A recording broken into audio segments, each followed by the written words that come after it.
আগামী ফেব্রুয়ারি ত্রয়োদশ জাতীয় সংসদ নির্বাচনে যেন নিরাপত্তা বজায় থাকে এবং এটি যেন শান্তিপূর্ণভাবে অনুষ্ঠিত হয় সে বিষয়ে সব ধরনের প্রস্তুতি নিতে তিন বাহিনীর প্রধানকে প্রয়োজনীয় নির্দেশনা দিয়েছেন প্রধান উপদেষ্টা অধ্যাপক ডক্টর মোহাম্মদ ইউনূস।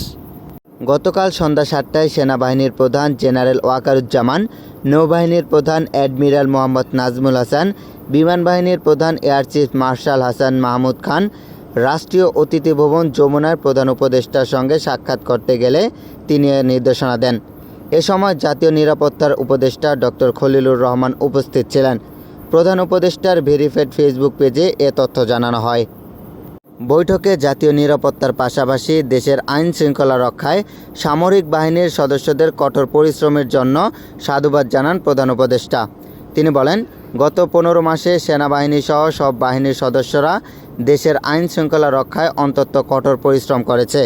ফেব্রুয়ারির নির্বাচন অবাধ, সুষ্ঠু, নিরপেক্ষ, শান্তিপূর্ণ করতে অন্তর্বর্তী সরকারের নির্দেশ।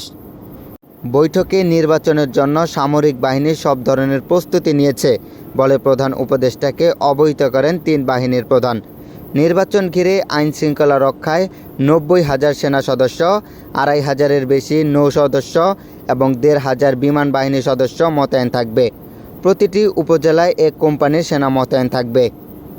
বৈঠকে আগামী 21শে নভেম্বর সশস্ত্র বাহিনী দিবসের আয়োজনে প্রধান উপদেষ্টাকে আমন্ত্রণ জানান তিন বাহিনীর প্রধান। Moniruzzaman, TVD news 24।